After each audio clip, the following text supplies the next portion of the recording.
Hello friends, welcome to back to my channel. आज मैं महात्मा गांधी का संक्षिप्त परिचय देने जा रहा हूँ पार्ट 4 में। इसका वीडियो नंबर 4 होगा। इससे काफ़ी इम्पोर्टेंट क्वेश्चन है, some important point of for exam के लिए। एग्जाम के लिए आज का जो टॉपिक मैंने दिया है काफ़ी इम्पोर्टेंट है। एग्जाम टॉपिक हर सवाल पूछे गए हैं, हर एग्जाम में किसी न किसी एग्जाम में हर सवाल ये पूछे गए हैं। मैंने आज बहुत अच्छा पॉइंट लाया हूँ महात्मा गांधी के बारे में, और आप लोग ध्यान से देखिए। गांधी जी ने असहयोग आंदोलन 1 अगस्त 1920 को शुरुआत किया था। गांधी जी ने असहयोग आंदोलन 1 अगस्त 1920 ईस्वी को प्रारंभ किया। कितने को?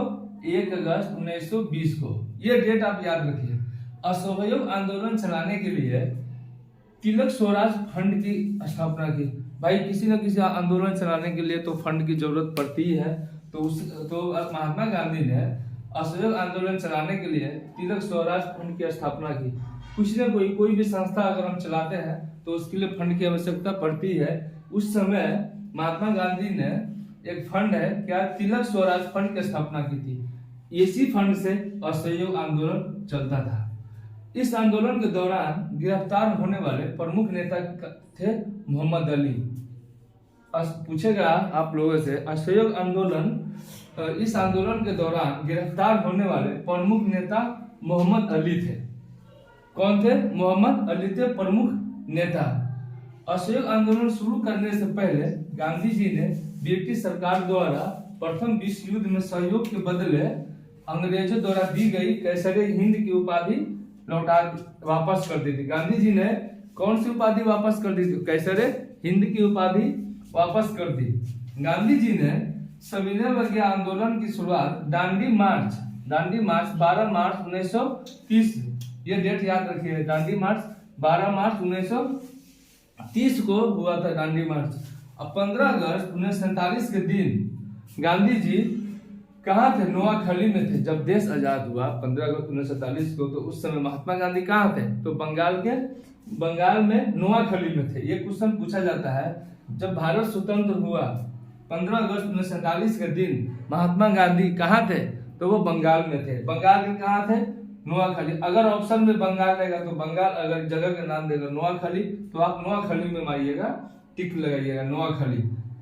गांधी जी की हत्या 30 जनवरी 1948 को दिल्ली के बिरला भवन में नाथूराम गोडसे ने कर दी। उसकी हत्या 30 जनवरी 1948 को दिल्ली के बिरला भवन में नाथूराम गोडसे ने कर दी। गांधी जी के हत्या के मुकदमे की सजा सुनाने वाला एक जज था। उसका जज का नाम आत्माचंद अग्रवाल। क्वेश्चन पूछेगा, गांधी जी की हत्या किसने की थी? नाथूराम गोडसे ने कर दी थी। गांधी जी की हत्या मुकदमे की सजा सुनाने वाले जज आत्माचंद अग्रवाल थे। उस जज का क्या नाम था जिसने गांधी जी की हत्या की सजा सुनाई? गांधी जी की हत्या मुकदमे की सजा सुनाने वाले कौन थे? आत्माचंद अग्रवाल थे। आपसे पहले क्वेश्चन आएगा कि नाथूराम गोडसे ने, इनकी फांसी हुई, इनके साथ साथ एक और व्यक्ति है। वो कौन सा व्यक्ति है? आप कमेंट में हमें दीजिए। नाथूराम गोडसे के अलावा कौन सा व्यक्ति है उसको भी फांसी हुई थी। इसमें गांधी जी की हत्या में बहुत लोग शामिल थे।